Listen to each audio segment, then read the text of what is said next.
नमस्कार, आप देख रहे हैं एशियन न्यूज नेटवर्क और मैं हूं आपके साथ ज्योतिका। आइए रुक करते हैं खबर की ओर। नीरज शेखर ने क्या कहा नारद राय के मामले पर।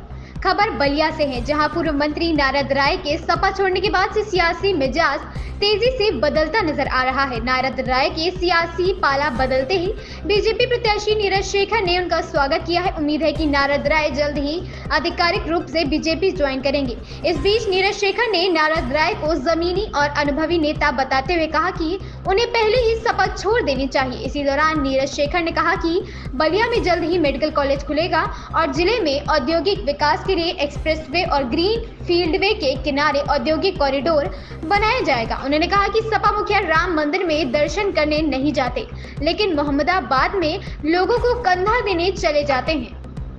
संजय राय की रिपोर्ट। आप माननीय प्रधानमंत्री जी को आप लगता सुनते नहीं। उन्होंने संकल्प लिया है कि हर जिले में मेडिकल कॉलेज खुलेगा और मेडिकल कॉलेज की इन 10 सालों में दुगने हुए हैं, दुगने डॉक्टर्स अब आ रहे हैं, नर्सिंग स्कूल्स खुले हैं। तो ये सब इसीलिए हो रहा है कि जो मानव या डॉक्टर कम हो रहे हैं उसी से पूर्ति होगी। सांसद जी, आप चुनाव में घूम रहे हैं, हिंदुत्व और राम मंदिर का मुद्दा, ये सब कितना प्रभावी है इस चुनाव? मैं हिंदुत्व का तो नहीं जानता, लेकिन राम मंदिर तो है ही। जो लोग आज तक दर्शन नहीं करने गए भगवान राम का, वो बात कर रहे हैं और कहीं भी चले जाते हैं। मोहम्मदाबाद लोगों के दर्शन करने चले गए और कंधा देने चले गए, लेकिन भगवान राम को दर्शन करने का समय नहीं है। और वो लोग अब आके यहाँ वोट मांग रहे हैं और उन लोगों को कह रहे हैं कि मैं तो आज तक अभी ये नहीं समझ पाया कि राम मंदिर से तकलीफ क्या है समाजवादी पार्टी को, कांग्रेस को। भगवान राम सबके हैं, आप सबको जाना चाहिए, उनसे दर्शन करने चाहिए। और ये तो हमारी संस्कृति है, हमारी आस्था है भगवान राम। और इसलिए मैं सबसे अनुरोध करूंगा कि वो अयोध्या जाएं, दर्शन करें। विचारधारा कुछ भी हो सकती है, लेकिन भगवान राम सबके लिए हैं, हर वर्ग के लिए, हर जाति के लिए, हर धर्म के लिए भगवान राम है। मैं यही अनुरोध करूंगा, भगवान राम की खिलाफत ना करें और मंदिर बंद करने की बात ना करें। कोई सवाल है? समझ गए सवाल।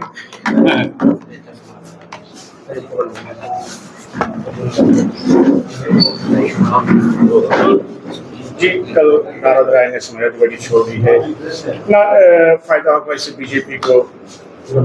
आप सब जानते हैं, जो बलिया में रहते हैं, आदरणीय नारद जी का राजनीतिक जीवन कोई 1-2 दिन का नहीं, करीब 40-45 साल का उनका राजनीतिक जीवन रहा है।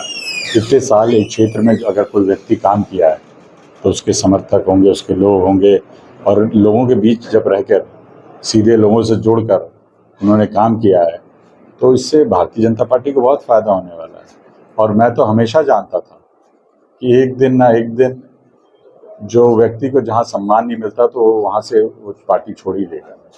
मैं तो कह रहा हूं कि उनको ज़्यादा समय लग गया, उनको पहले आ जाना चाहिए था।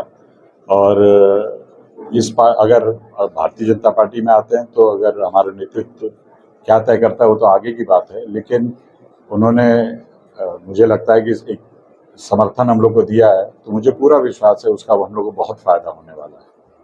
वो जी सर, अभी आपने संकल्प पत्र जारी किया था, संकल्प पत्र में शिक्षा और यहाँ पे सर जो है स्वास्थ्य शिक्षा जो है कटान सबसे बड़ी समस्या है जी। तो सर संकल्प यात्रा के तहत इस पे प्राथमिकता में मैंने तो बोला तो आपको, आप थे नहीं क्या उस दिन?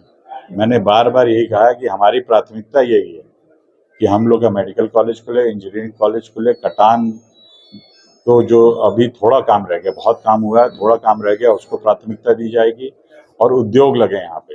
और बार बार प्रधानमंत्री जी और कल महाराज जी ने भी बोला है कि एक कॉरिडोर बनेगा जो पूर्वांचल एक्सप्रेसवे और ग्रीनफील्ड एक्सप्रेसवे के बगल में होगा, जो उद्योग यहाँ लगाए जाएंगे। जी सर, स्वास्थ्य विभाग के यहाँ पे। इस खबर में बस इतना ही। बने रहिए एशियन न्यूज नेटवर्क के साथ।